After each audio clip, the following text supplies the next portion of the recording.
দুইটা ছেলেকে একটা রুমের ভিতরে বেঁধে রাখা হয়েছে। ছেলে দুইটার চারপাশ ঘিরে বেশ কয়েকজন মাফিয়ার ছেলেপেলে দাঁড়িয়ে পাহারা দিচ্ছে।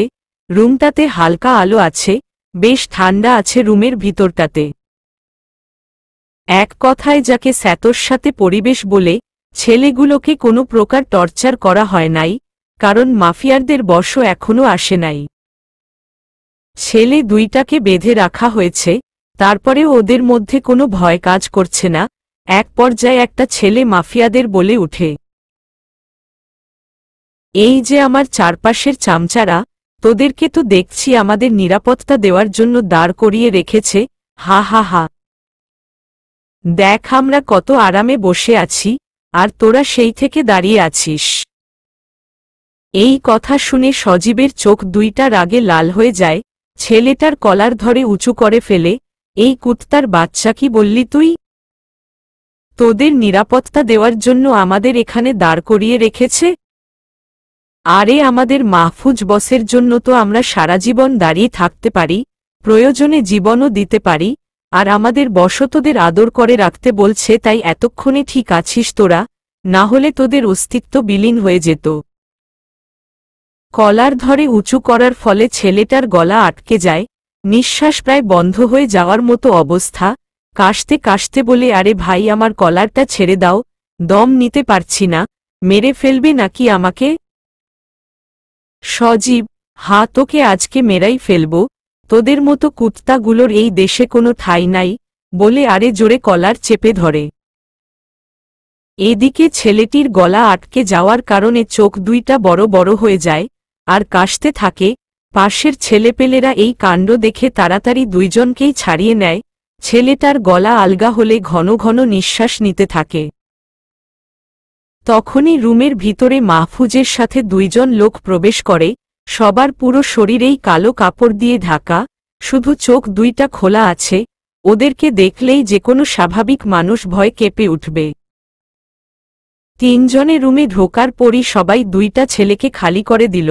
সজীব এগিয়ে গিয়ে তিনজনের সামনে দাঁড়ায়। সজীবের চোখ দিয়ে আগুন বের হচ্ছে।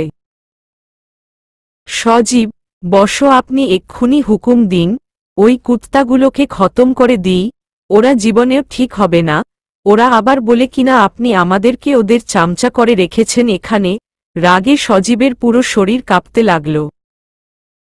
সজীব হল মাহফুজের ডান হাত। সজীব মাহফুজকে প্রচণ্ড ভক্তি করে, কারণ মাহফুজ কোনো অন্যায় কাজ করে না, আর নিজের দলকে সবসময় ভালো উপদেশ দেয়। মাহফুজ, সজীবের দিকে তাকিয়ে দেখি ওর রাগে শরীর কাঁপছে, তারপর ওর কাঁধে হাত রাখলাম। এই সজীব, এত রেগে আছিস কেন? আরে এই কুকুরগুলোকে আমার হাতে ছেড়ে দে, আমার কথা মতো ওদেরকে এখানে নিয়ে এসেছিস, এখন বাকিটা আমার উপরে ছেড়ে দে। তারপর আমার ডান পাশে থাকা তাহসিনের দিকে তাকালাম। তাহসিন হল আমার ছোটবেলার জীবনসঙ্গী, ওকে ছাড়া কখনো থাকি নাই আমি। তাহসিন, মাহফুজ তুই আমাকে কিছু বলবি? মাহফুজ, হারে কিছু বলার জন্যই তো তোর দিকে তাকালাম। তুই গিয়ে এক বালতি পানি আর একটা রড গরম করে নিয়ে আয়, ওই দুইটাকে একটু জামাইয়াদর করানো লাগবে। তাহসিন, হা তুই থাক, আমি গিয়ে নিয়ে আসছি। তাহসিন গরম পানি আর রড আনতে চলে যায়। মাহফুজ সামনে গিয়ে ছেলে দুইটার পাশে বসে, তারপর ওদেরকে একটু ভালো করে দেখে নেয়। মাহফুজ, কুত্তার বাচ্চা, তোর সাহস হলো কি করে আমার শহরে থেকে নিরীহ জনগণের উপরে হামলার প্ল্যান করার? ছেলেগুলো, হা হা হা, এইটা তোর শহর? আমাকে হাসালি রে? ওই তুই ক্যাডারে আমাকে জ্ঞান দিতে আসছিস? আরে আমি যার আন্ডারে কাজ করি, তার পাওয়ার সম্পর্কে তোর কোনো আইডিয়া আছে? আর তুই কার সামনে দাঁড়িয়ে কথা বলছিস জানিস? তুই ক্যাডা যে তোকে ভয় পেতে হবে? মাহফুজ, আমার পরিচয় যদি তুই শুনিস, তাহলে কোনো শাস্তি দেওয়ার আগেই মারা পড়বি। এখন আগে বল, কার কথা মতো শহরে বোমা ফিট করে রেখেছিলি? ছেলেগুলো, সেটা তোকে বলতে যাব কোনো দুঃখেরে? মরে গেলেও তো আমাদের বসের ব্যাপারে জানতে পারবি না। মাহফুজ, কথা বলার আগেই তাহসিন গরম পানি আর রড নিয়ে আসলো। ছেলেটার দিকে তাকিয়ে একটু মুচকি হাসলাম। এবার দেখি তুই তোর বাকে কতটা ভালোবাসিস, জীবন দিতে পারিস কিনা। গরম রডটা হাতে নিয়ে দুইটার পায়ের উপর সজোরে বাড়ি মারলাম, সাথে সাথে মট করে হাড় ভাঙার শব্দ হল। ছেলেগুলো ষাঁড়ের মতো চেঁচাতে লাগল।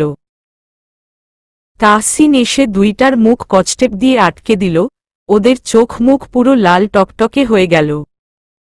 মাহফুজ, এবার তো বলবি যে কে তোদের লিড দিয়েছিল, নাকি তাও বলবি না? ছেলে দুইটা করুণ সুরে মাহফুজের দিকে তাকায় আর ইশারা করে কচটেপ খুলে দিতে। তাহসিন গিয়ে কচটেপ খুলে দেয়। ছেলেগুলো, আমাদেরকে আর মারবেন না, আমাদের ভুল হয়ে গেছে, সত্যিই আমরা বসের ব্যাপারে কিছুই জানি না, তাকে আমরা কখনো দেখি নাই, সে শুধু আমাদের ফোন করে কাজের কথা বলে আর কাজ শেষে টাকা দেয়, তাছাড়া আমরা কিছুই জানি না। মাহফুজ, ওদের কথা শুনে শরীরের রক্ত গরম হয়ে গেল। তাহলে তোরা বলবি না, তাই তো? আচ্ছা, এবার ব্যবস্থা তাহলে ভালো করেই নিতে হবে। গরম পানি নিয়ে দুইটার গায়ে ছুঁড়ে মারলাম, সাথে সাথে ওদের চামড়া পুড়ে গায়ের সাথে বসে গেল, আর দুইটাই গলা কাটা মুরগির মতো লাফাতে লাগল। এখনো যদি না বলিস, তাহলে এর থেকে আরো ভয়ঙ্কর শাস্তি দিব তোদের। ছেলেগুলো, আপনার দুইটা পায়ে পড়ি আমাদেরকে মারবেন না, আমরা যা জানি সবই বলে দিচ্ছি। আমাদেরকে রাজবশ লিড দেয়, রাজ এই পুরো শহরকে শেষ করতে চায়, রাজই আমাদেরকে বোমা ফিট করতে বলেছিল। মাহফুজ, থাক, যা জানার জেনে নিয়েছি, তোদের আর এখন বাঁচিয়ে রেখে আমার কোনো লাভ নাই, কারণ তোরা ছাড়া পেয়ে আবার এই কাজে নেমে পড়বি, আর তোদেরকে মেরে আমার হাত নষ্ট করব না। আমার নাম শুনলেই তোরা আরামে মারা যাবি। মুখ থেকে মাস্কটা খুলে ফেললাম। এই দেখ, আমি হলাম সেই মাফিয়া মাহফুজ মাহমুদ, যার নাম শুনলে পুরো দেশ কাঁপে। ছেলে দুইটা মাহফুজের মুখ থেকে নামটা শোনার পর চোখ বড় বড় করে ফেলে আর সেখানেই মারা যায়। মাহফুজ, এই সজীব, তুই এদের লাশগুলোকে টুকরো টুকরো করে অস্তিত্ব বিলীন করে দিবি। আমি রাজের অস্তিত্ব বিলীন করব। তারপর উঠে রুমের বাইরে চলে আসলাম, তখনই তাহসিন সামনে আসল। তাহসিন, মাহফুজ, আমাদের এখন শহরে যেতে হবে, মন্ত্রী সভায় তোর জন্য কেউ অপেক্ষা করছে। মাহফুজ, আমার জন্য আবার কে অপেক্ষা করবে এই অসময়ে? সবাইকেই তো আমি এই সময়ে আতে নিষেধ করে দিয়েছি। আচ্ছা, চলে দেখা যাক কে এসেছে। তারপর তাহসিনের সাথে মন্ত্রী সভায় চলে গেলাম। স্টাফরা আমাকে ভিআইপি রুমে নিয়ে গেল। দরজা খুলে ভুতরে ঢুকতেই কেউ আমার কান টেনে ধরল।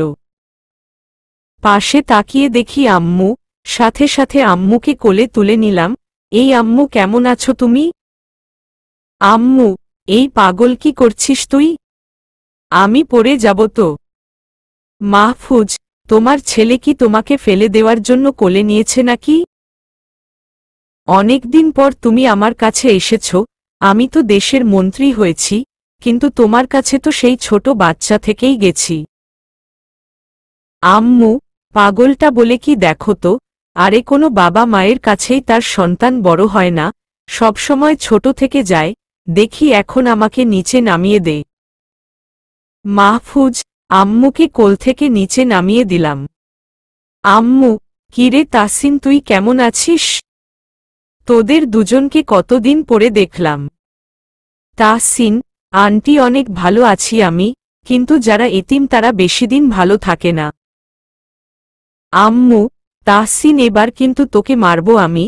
তোকে ছোটবেলা থেকে আমার আপন ছেলে হিসাবে মানুষ করে এসেছি। সারা জীবন আমিই তোর মা হয়ে থাকব, সারা জীবন। দ্বিতীয়বার এরকম কথা বললে অবস্থা কিন্তু খারাপ করে দিব। মাহফুজ, এই আম্মু, তুমি মন খারাপ করছো কেন? তাহসিনকে আমিও অনেকবার বলেছি যে ওর মুখ থেকে এতিম নামটা শুনলে আমারও সহ্য হয় না। হারামজাদা তবুও সেইটা বলে। আচ্ছা আম্মু, বলো কি খাবে? তোমার যা খেতে ইচ্ছা করে বলো আমাকে। আম্মু, আমার এখন খাওয়ার কোনো ইচ্ছা নাই রে। তুই এখন আমার একটা ইচ্ছা পূরণ করতে পারিস, তাহলেই আমি অনেক খুশি হব। মাহফুজ, হ্যাঁ আম্মু, বলো তোমার কি ইচ্ছা আছে? আম্মু, তোর সাথে এখন রাস্তা দিয়ে হেঁটে বেরাবো আমি। আর সাধারণ জনগণের সাথে কথা বলবো। মাহফুজ, আম্মু তোমার মাত্র এই সামান্য ইচ্ছা? আচ্ছা ঠিক আছে, চলো তোমার সাথে জনগণের মধ্যে ঘুরে আসি। তারপর আম্মুকে নিয়ে বাইরে চলে আসলাম।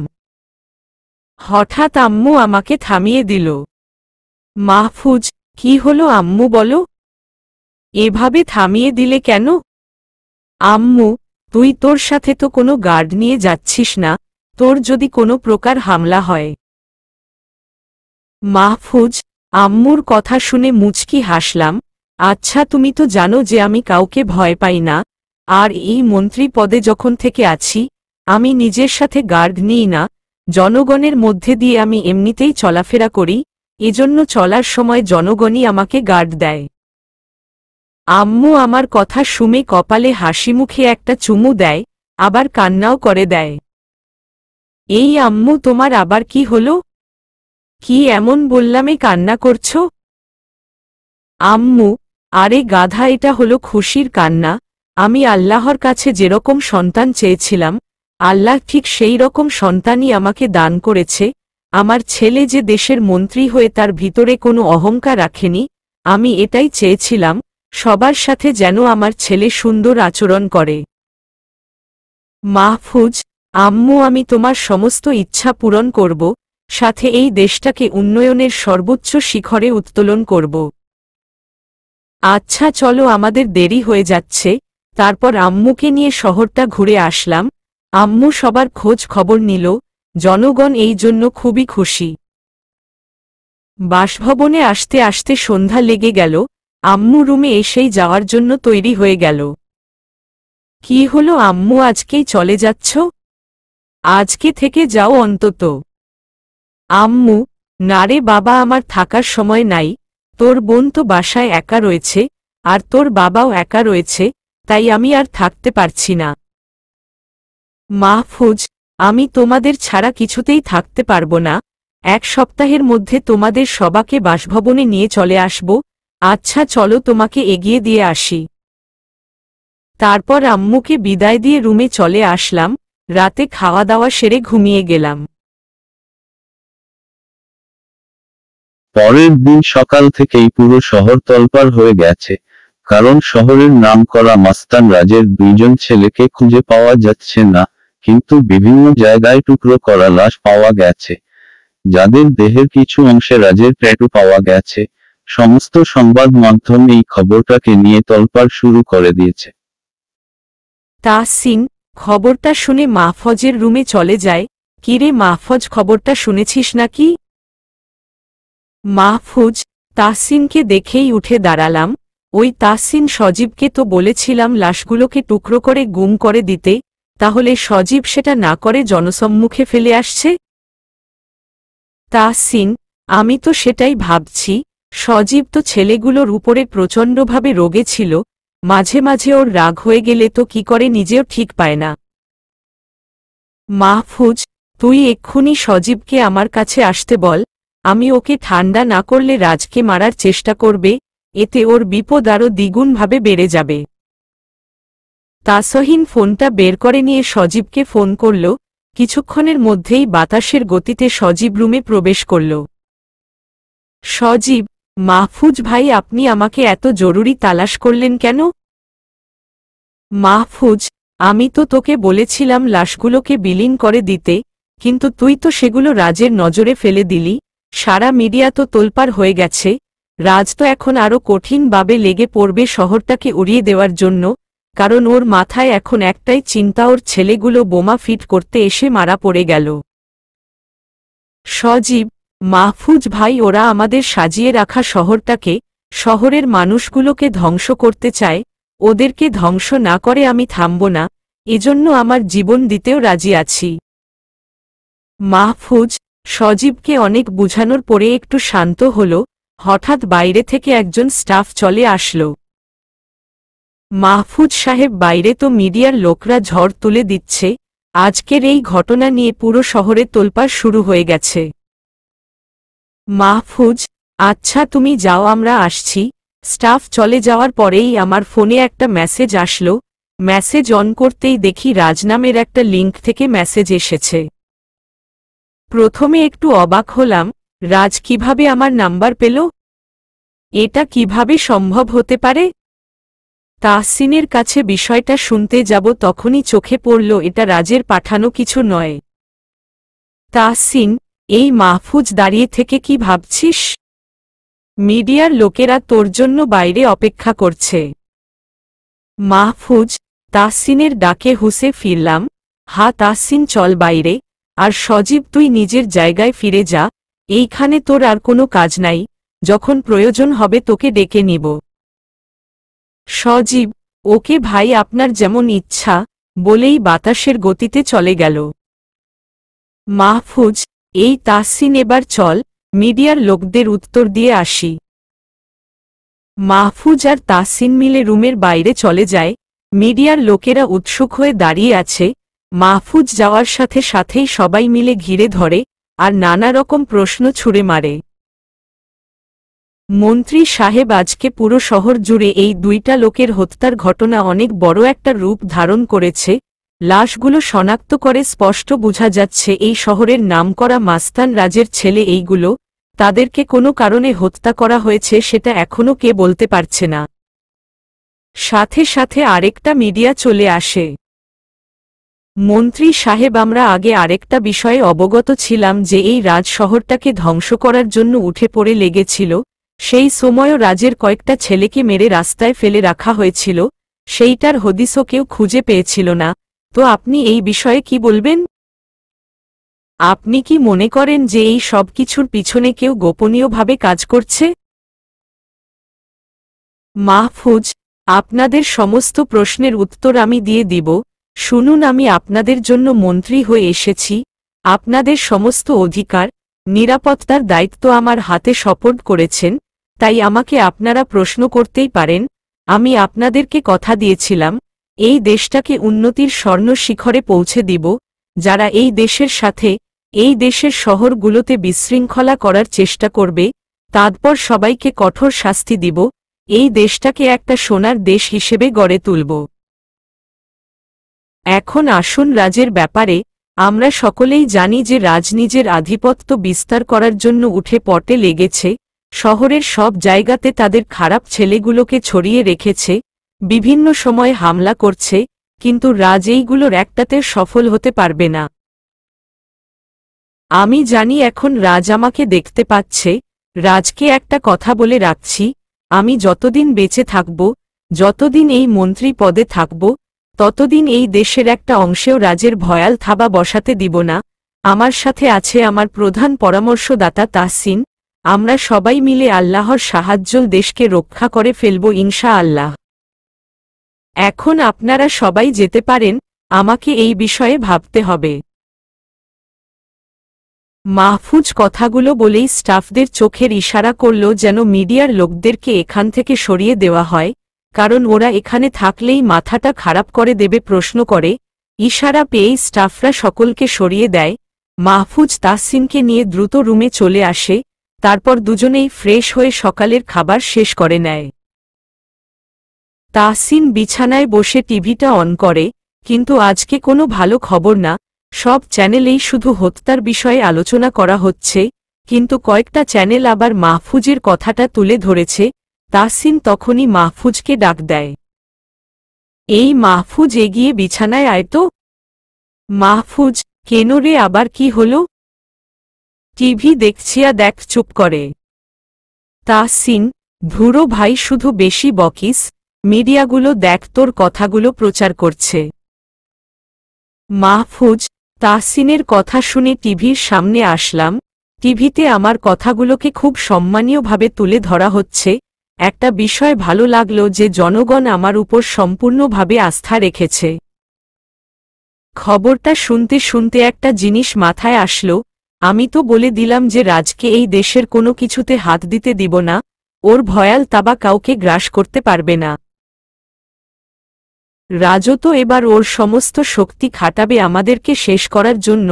এই সাধারণ জনগণের সব দিক থেকে আক্রমণ করবে রাজ। না কিছু একটা করতেই হবে। আমার সেই আগের রূপটাতে আবার ভয়ঙ্কর রূপে ফিরে যেতে হবে।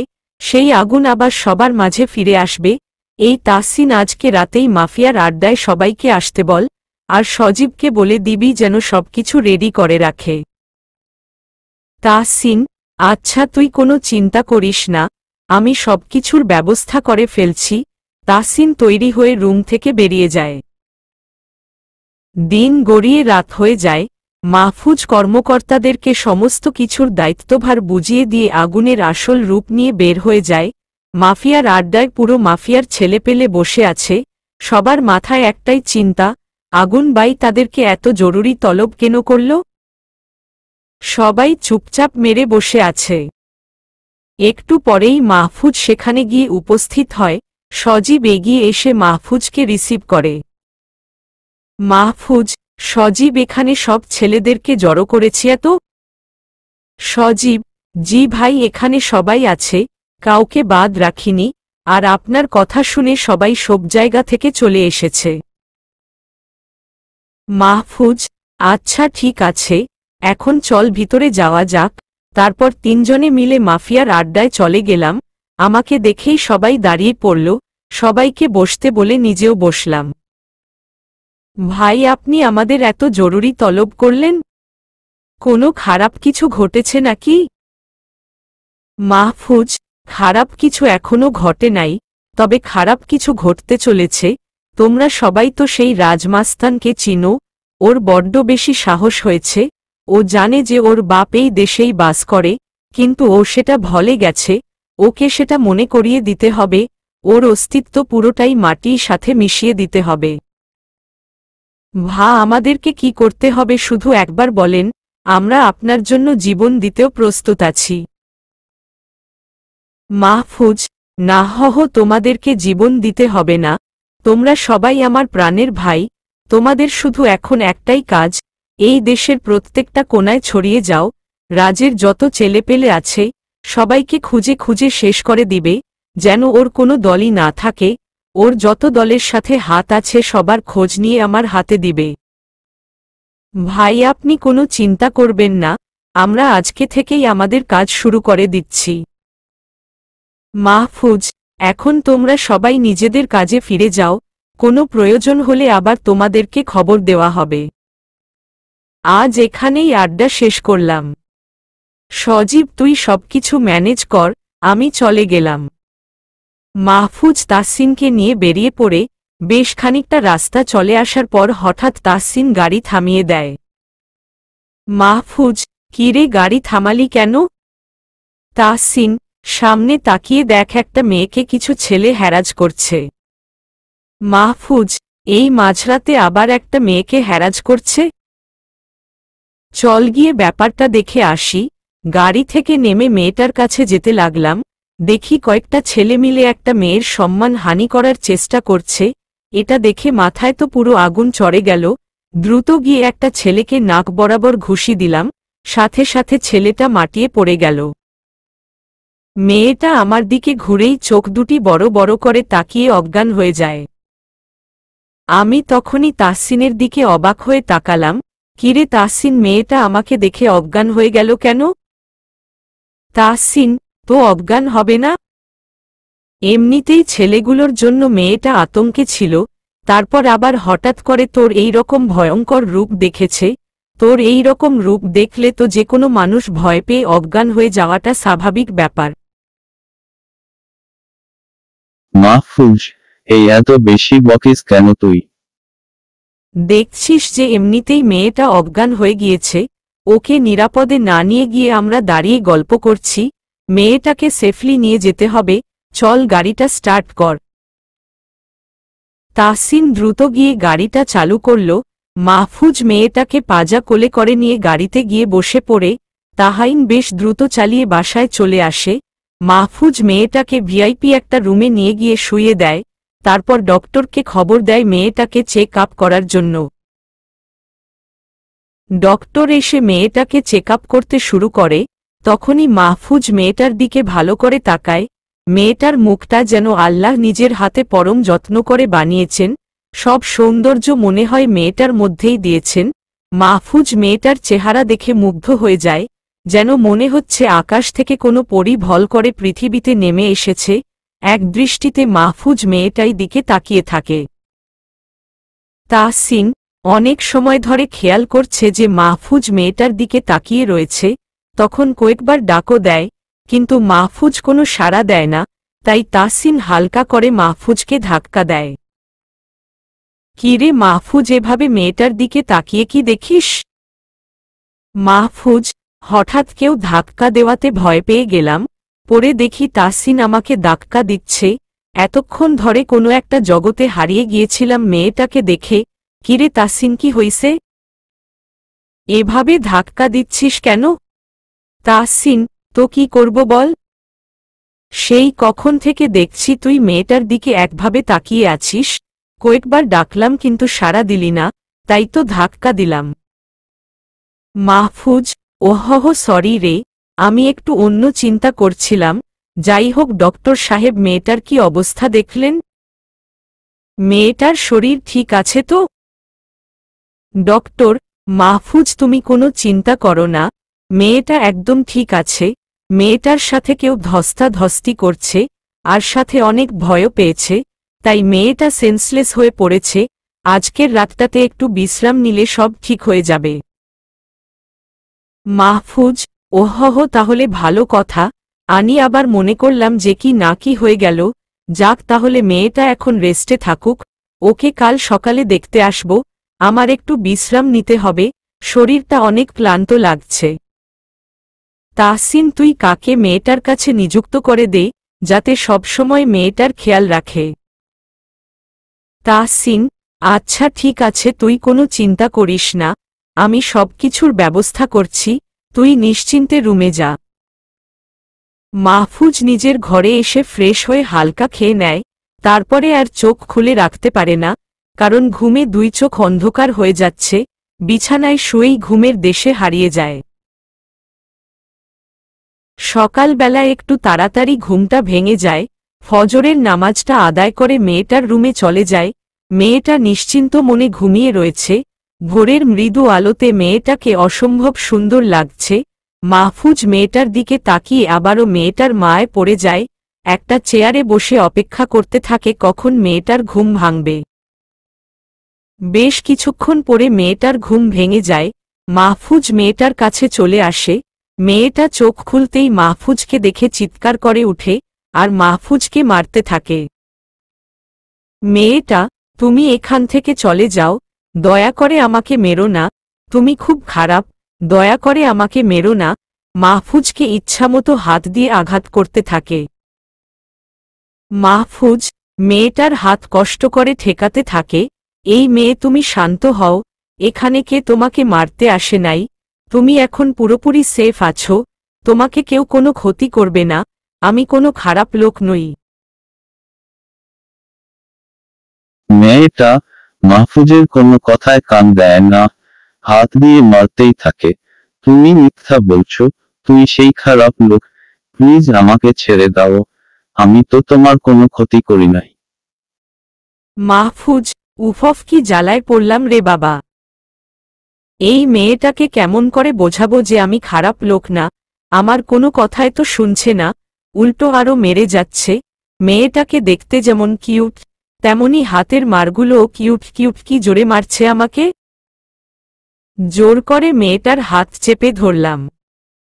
এই মেয়ে, তুমি এখন রাস্তায় নাই, গতকাল আমি তোমাকে বাঁচিয়ে এনেছি, দেখো আমার দিকে চোখ করে, আমাকে চিনতে পারবে। মেয়েটা মাহফুজের কথা শুনে এবার শান্ত হয়, তারপর আস্তে আস্তে মাহফুজের দিকে চোখ করতেই চোখ কপালে উঠে যায়, কারণ মেয়েটার সামনে দেশের প্রধানমন্ত্রী বসে আছে, আর মেয়েটা তার সাথেই এত সময় ধরে এগুলো করে চলেছে। সাথে সাথে মেয়েটা কেঁদে দেয়।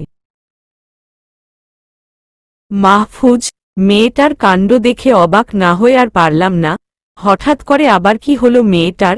এতক্ষণ তো আমাকে মারছিল, এখন আবার আমাকে দেখে কান্না শুরু করে দিল কেন? এই মেয়ে, তুমি আবার কান্না করছো কেন? মেয়েটা, সরি, আমার ভুল হয়ে গেছে, আমাকে মাফ করে দিন। আমার সামনে দেশের প্রধানমন্ত্রী বসে আছে, এটা তো আমি কল্পনাও করতে পারছি না। সরি, আমি আপনাকে ভুল বুঝে এতক্ষণ অনেক মেরেছি আর খারাপ কথা বলেছি, আমাকে মাফ করে দিন। মাহফুজ, বাব্বা। এতক্ষণে হাফ ছেড়ে বাঁচলাম, তাহলে শেষ পর্যন্ত তুমি শান্ত হলে। আচ্ছা, এবার চুপ করে বসো, আর আমি যা প্রশ্ন করব সেগুলোর উত্তর দিবে। মেয়েটা এবার শান্ত মেয়ের মতো চুপ করে বসল। হ্যাঁ বলুন, আমাকে কি বলবেন? মাহফুজ, আচ্ছা তোমার নাম কি? মেয়েটা, আমার নাম সেফা। মাহফুজ, বাহহ, তোমার তো অনেক মিষ্টি একটা নাম। আচ্ছা, তুমি গতকাল অত রাতে রাস্তায় কি করতেছিলে? আর তোমার বাড়ি কোথায়? মেয়েটা, আসলে আমি গতকালই আমেরিকা থেকে ফিরলাম। পড়াশোনার জন্য আমেরিকাতে চলে গিয়েছিলাম। 2 বছর বাদে দেশে ফিরলাম। এয়ারপোর্ট থেকে বের হয়ে দাঁড়িয়েছিলাম, আর তখন কই থেকে কিছু লোক এসে আমাকে তুলে নিয়ে যায়। আমার বাড়ির লোকেরা মনে হয় আমার জন্য খুবই চিন্তা করছে। মাহফুজ, ওহহ, এতক্ষণে বিষয়টা আমার কাছে ক্লিয়ার হলো। তাহলে তোমার বাড়ি কোথায় আমাকে বলো, আমি তোমার বাড়ির লোকদের খবর দিচ্ছি। মেয়েটা মাহফুজের কথা মতো বাড়ির ঠিকানা বলল। মাহফুজ, মেয়েটার কথা শুনে অবাক হয়ে গেলাম। আচ্ছা, তোমার বাবা আর মায়ের নাম কি? মেয়েটা, আমার বাবা ফয়সাল চৌধুরী, আর আম্মু হল সেফালি বেগম। মাহফুজ, আরে তুমি কি বলছো? সেফার কথা শুনে চোখ চড়ক-গাছে। সেফা ফয়সাল আঙ্কেলের মেয়ে? বাবারে, সে খুবই ডেঞ্জারাস মানুষ। আমি এত বড় হয়েছি তবুও আঙ্কেলকে ভয় করি, কিন্তু অপরদিকে সে অনেক নরম মনের মানুষ। সেফাকে পাওয়া যাচ্ছে না, এটা ভেবে মনে হয় সে খুবই চিন্তা করছে। আমার কাছে আঙ্কেলের নাম্বার ছিল না, তাই সেফার থেকে নিয়ে তাড়াতাড়ি ফোন করলাম। ফোনটা তখনই রিসিভ হয়ে গেল। সেফার বাবা, হ্যালো, কে বলছেন আপনি? মাহফুজ, আঙ্কেল আমি মাহফুজ বলছি। সেফার বাবা তখনই কেঁদে দেয়।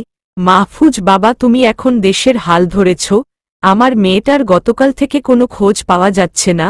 আমার মেয়েটার কিছু হয়ে গেলে আমি কি নিয়ে থাকব বলো? প্লিজ তুমি কিছু একটা করো। মাহফুজ, এই রে, কাজ হয়ে গেছে। যেটা ভাবছিলাম সেটাই ঘটে গেছে। আরে আঙ্কেল, আপনি কোনো চিন্তা করবেন না। সেফা আমার কাছে একদম নিরাপদে আছে। গতকাল একটা বিপদ থেকে আমি উদ্ধার করে নিজের কাছে রাখছি।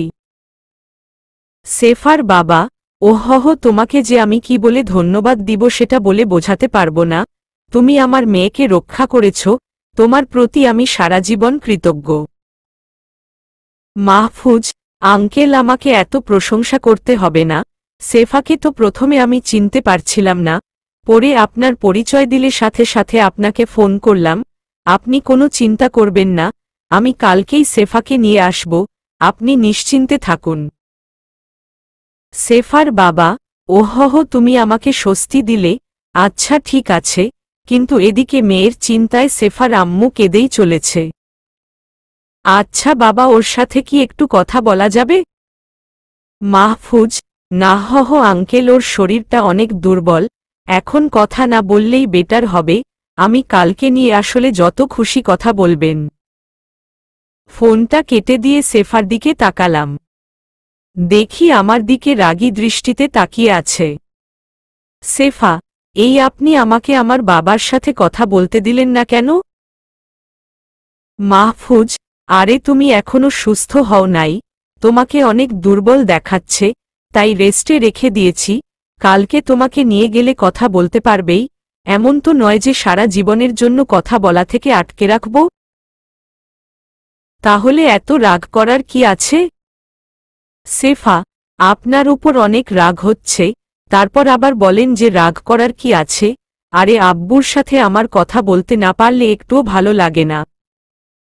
মাহফুজ, আচ্ছা সরি, আমার ভুল হয়ে গেছে।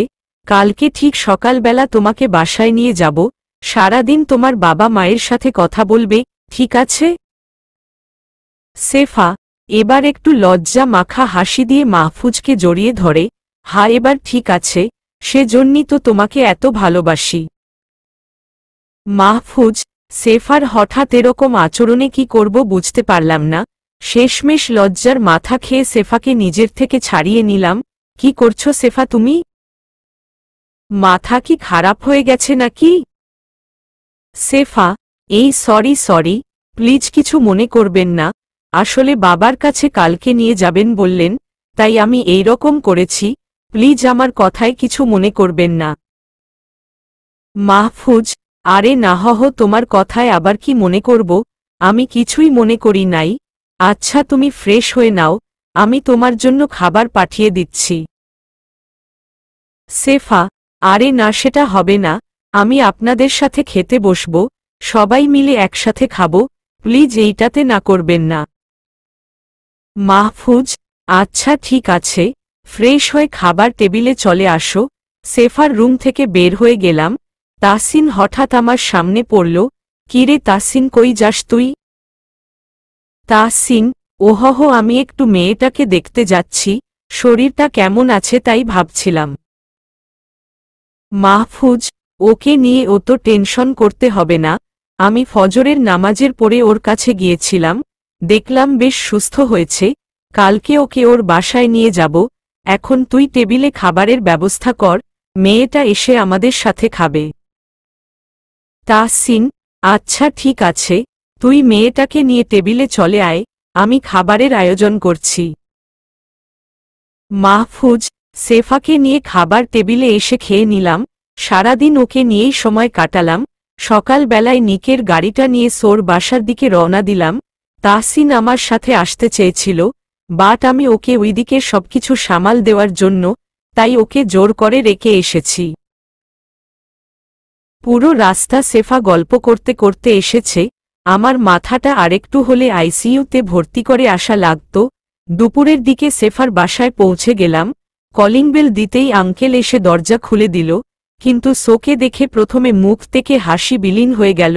আমি কিছুই বুঝলাম না, মেয়েকে দেখে খুশি হওয়াই কথা, কিন্তু আঙ্কেল এমন করল কেন? আমার সন্দেহ দূর করে তখনই আঙ্কেল সেফাকে জড়িয়ে ধরল। আমিও খুব খুশি হলাম। আঙ্কেল, মাহফুজ বাবা তোমাকে অনেক ধন্যবাদ, তুমি আমার মেয়েকে আমাদের কাছে ফিরিয়ে দিয়েছ। এখন দুপুরের খাবারটা খেয়ে তারপর আমার বাসা থেকে যাবে। মাহফুজ, আরে না আঙ্কেল, আমি বাবা মাকে সারপ্রাইজ দেওয়ার জন্য তাদেরকে না জানিয়ে চলে এসেছি, আর আমাকে তাড়াতাড়ি বাসায় যেতে হবে, এত রিকোয়েস্ট করার পরেও আঙ্কেল আমাকে না খেয়ে বাসা থেকে বের হতে দিল না। খাওয়ার পর তাড়াতাড়ি বাসায় চলে গেলাম। আমাকে দেখে তো আব্বু আম্মু প্রচুর খুশি। আচ্ছা আম্মু, শাকচুন্নিটা কোথায়? আমার বোনটাকে শাকচুন্নি বলি। আম্মু, তুই এখনো তাসফিকে রাগানোর জন্য চেষ্টা করবি? ওর হাতে এই জন্য মার তো কম খাস না, তবু একই কাজ করিস, যা উপরে যা, তাসফি ওর রুমেই আছে। মাহফুজ, এক দৌড়ে তাসফির রুমের দিকে চলে গেলাম। পেতনিটা নিজের চুল আঁচড়াচ্ছে, মহারানী আবার নিজের চুলের খুব বেশি যত্ন নেন। এখন আমার দায়িত্বের মধ্যে পড়ে গেছে ওর চুলকে এলোমেলো করে দেওয়ার জন্য। আমি ওর কাছে গিয়েই চলগুলো এলোমেলো করে দিলাম। তাসফি, ভাইয়া তুই এইটা কি করলি? তুই জানিস না যে আমি আমার চুলকে কতটা ভালোবাসি? তুই যখনই সুযোগ পাস, আমার চুলকে এলোমেলো করে দিস। মাহফুজ, এই রে সেরেছে। মেয়ে দেখি প্রায় কান্না করে দিয়েছে, ওরে আল্লাহ। এই তাসফি সরি, আমার ভুল হয়ে গেছে, আমি আর কখনো তোর চুলে হাত দিব না, এখন কান্না করে না প্লিজ। এই দেখ আমি তোর জন্য চকলেট নিয়ে এসেছি, এগুলো সব তোর জন্য। তাসফি চকলেটগুলো মাহফুজের হাত থেকে খপ করে কেড়ে নেয়। তোকে অনেক ধন্যবাদ ভাইয়া, যাহহ তোকে মাফ করে দিলাম, এখন আমি বসে বসে এগুলো খাবো, তুই গিয়ে ফ্রেশ হয়ে নে। মাহফুজ, যাহহ বাবা। চকলেটের জন্য এই মেয়ের সব রাগ দূর হয়ে গেল। যাক বেঁচে গেছি, এবার আর মারে নাই আমাকে। নিজের রুমে গিয়েও ফ্রেশ হয়ে নিলাম। রাতে একসাথে খেতে খেতে সবার কাছে সেফার গল্প করলাম। সবার শুনে প্রথমে একটু ভয় পেলেও পরে অনেক খুশি হল। খাওয়া শেষ করে রুমে এসে রেস্ট নিচ্ছি, তখনই তাহসিন আমার কাছে ফোন করল। হ্যাঁ তাহসিন বল, কি খবর? তাহসিন, মাহফুজ সজীব যে রাজের ছেলেদের মেরে রেখে আসছে, সেটা কিভাবে যেন রাজ জেনে গেছে। সজীব কালকে রাতে চৌরাস্তার মোড়ে একটা কাজে যাবে, খবর পেলাম সেখানে নাকি সজীবকে রাজ আর ওর ছেলেরা এসে শেষ করে দিবে। মাহফুজ, তুই কি বলছিস তাহিসন? মাথা ঠিক আছে তো? তাহসিন, হ্যাঁ, মাথা ঠিক আছে। আর সেদিন যে মেয়েকে চমড়া উদ্ধার করেছিলাম, সে আসলে তোর আঙ্কেলের মেয়ে নয়। রাজ মেয়েটাকে নকল করে সাজিয়ে এনেছে তোকে বিপদে ফেলার জন্য আর সজীবকে শেষ করে দেওয়ার জন্য। মাহফুজ, তাহসিনের কথা শুনে মাথা ঘুরে উঠল। তার মানে আঙ্কেল আর আন্টি বিপদে আছে এখন। আমি কিভাবে এত বড় ভুল করতে পারলাম? আমি তো মেয়েটাকে আঙ্কেলের সামনে নিতেই আঙ্কেল হাসি বন্ধ করে দিল। তার মানে এটা আঙ্কেলের মেয়ে না, কিন্তু কোনো একটা কারণে আঙ্কেল হাসি দিয়ে মেয়েটাকে জড়িয়ে ধরে। তাহসিন, আমাকে এখনই যেতে হবে ওখানে। দুইজনের জীবনই ঝুঁকির মধ্যে রয়েছে। মুফোনটা কেটে দিয়ে সেই অবস্থাতেই বাসা থেকে বের হয়ে গেলাম। বাবা মা কিছু জানতে চাইলে উত্তর না দিয়ে চলে আসলাম। সেফাদের বাসায় গিয়ে দেখে দরজা খোলা রয়েছে। তাড়াতাড়ি ভিতরে ঢুকে আঙ্কেল আর আন্টিতে উদ্ধার করলাম। তাদেরকে চেয়ারের সাথ বেঁধে রেখে গেছে। দুজনেই আমার দিকে তাকিয়ে কেঁদে দিল। আঙ্কেল, মাহফুজ বাবা, আমার মেয়েটাকে ওরা আটকে রেখেছে, আর এই মেয়েটা আমার মেয়ে নয়। প্লিজ আমার মেয়েটাকে বাঁচাও তুমি। মাহফুজ, আঙ্কেল আপনারা আগে শান্ত হয়ে বসুন। এই যে নিন পানিটা পান করুন। দুজনে পানি খেয়ে একটু শান্ত হলো। শুনুন আঙ্কেল, আমি আপনাদের অবস্থা বুঝতে পারছি, কিন্তু আমি একটা বিষয়ে ক্লিয়ার হতে পারছি না।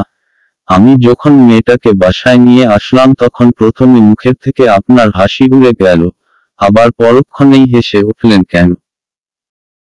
আঙ্কেল মাথাটা নিচু করে ফেলল। মাহফুজ, তোমাকে আর কি বলবো বলো? তুমি যখন মেয়েটাকে আমার সামনে নিয়ে আসলে, তখন আমি একদম অবাক হয়ে গিয়েছিলাম যে তুমি এই কাকে নিয়ে এসেছ। যখন আমি তোমাকে বলতে যাব, তখন মেয়েটা আমার দিকে আমার মেয়ের একটা ছবি বের করে মেয়ে ফেলার হুমকি দিচ্ছিল। তুমি ওর পিছনে ছিলে বলে দেখতে পাওনি, তাই অনিচ্ছা সত্ত্বেও ওই নকল মেয়েটাকে আমার জড়িয়ে ধরতে হয়েছিল। মাহফুজ, আঙ্কেল সত্যিই আমি ব্যাপারটা আঁচ করতে পারি নাই। এত বড় একটা ভুল আমার দিয়ে কিভাবে হতে পারে?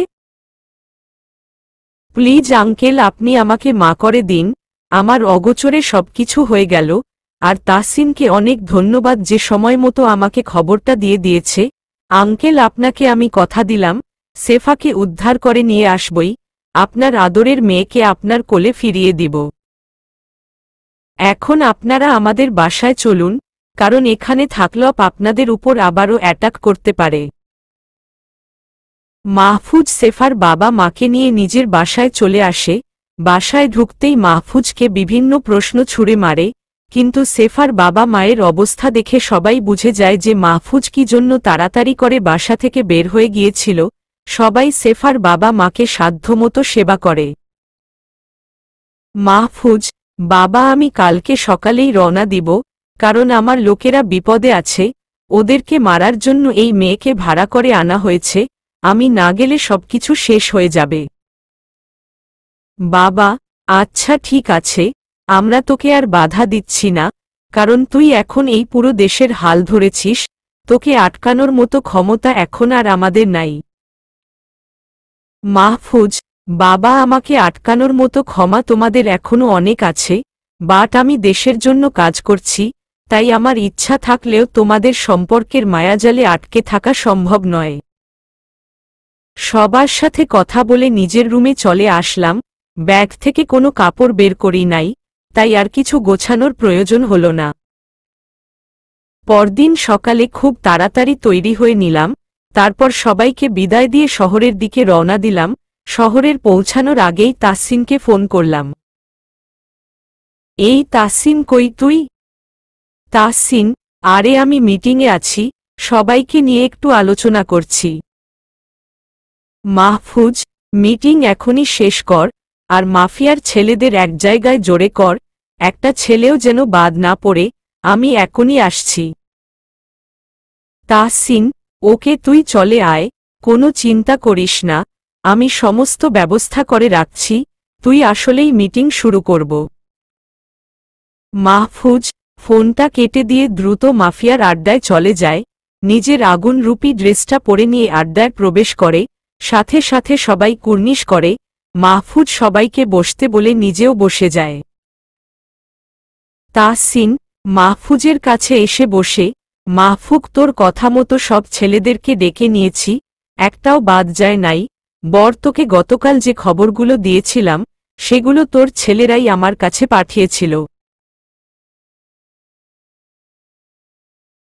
মাহফুজ মাফিয়ার ছেলেদের উদ্দেশ্যে, তোমরা সবাই শোনো, তোমাদের সঠিক সময়ে করা কাজগুলোতে আমি খুব খুশি, কিন্তু আমার শরীরের রক্ত ফুটছে, কারণ এই রাজ আমার একটা কাছের মানুষকে ওর নিজের কাছে জিম্মি করে রেখেছে, তার সাথে একটা লেডি মাফিয়াকেও পাঠিয়েছে আমাকে শেষ করে দেওয়ার জন্য, কিন্তু রাজ আমার এই আগুন রূপী চেহারা কখনো দেখে নাই, আমাকে মন্ত্রী থেকে সরানোর জন্য এই কাজগুলো করছে। শুনলাম আজকে নাকি সজীবকে ওরা সবাই মিলে অ্যাটাক করবে, তো করুক অ্যাটাক। দেখি ওদের কলিজায় কত বড় সাহস যে আমার ডান হাতকে মারার প্ল্যান করে। তোমরা সবাই নিজেদের কাছে স্নাইপার নিজে চৌরাস্তায় প্রত্যেকটা বিল্ডিংয়ে অবস্থান করবে, সজীবের গায়ে যে হাত দেওয়ার চেষ্টা করবে তার মাথার খুলি যেন না থাকে। আজকে রাতে পুরো শহর জানবে যে আগুনরূপী হায়নাটা আবার ফিরে এসেছে। এই দেশে হিংস্র হায়না থাকতে কার বুকের পাটা আছে যে দেশকে ধ্বংস করতে চাই? মাফিয়ার ছেলেরা, ভাই আপনি কোনো চিন্তা করবেন না, এই দেশে যে আক্রমণ করতে আসবে তাদের রক্তের বন্যা বইবে, আমরা আপনাকে ছাড়া কাউকে ভয় করি না। আজকে যদি সজীব ভাইয়ের কিছু হয় তাহলে শহরে লাশের বন্যা বয়ে যাবে, রক্তের নদী তৈরি করে ফেলব আমরা। মাহফুজ আড্ডা শেষ করে বাসভবনের দিকে রওনা দেয়। এদিকে মাফিয়ার ছেলেরা সন্ধ্যার আগে চৌরাস্তায় চারিদিকে স্নাইপার নিয়ে ওত পেতে বসে থাকে, আজকে যেন শহরে কোনো দৈত্যের আক্রমণ হবে, পুরো শহরটা যেন আজকে গুলির আওয়াজে কেঁপে উঠবে। ধীরে ধীরে সন্ধ্যা হয়ে আসে, একটু পরেই সজীব চৌরাস্তায় চলে আসে, তখনই প্রায় শতাধিক ছেলে পেলে সজীবকে সামনে থেকে ঘিরে ধরে। মাফিয়ার ছেলেরাও সবাই দিকে পজিশন নিয়ে বসে পড়ে, একটা ছেলে সজীবের দিকে আগাতেই স্নাইপারে গুলি গিয়ে সোজা মাথায় ঢুকে যায়। চলবে।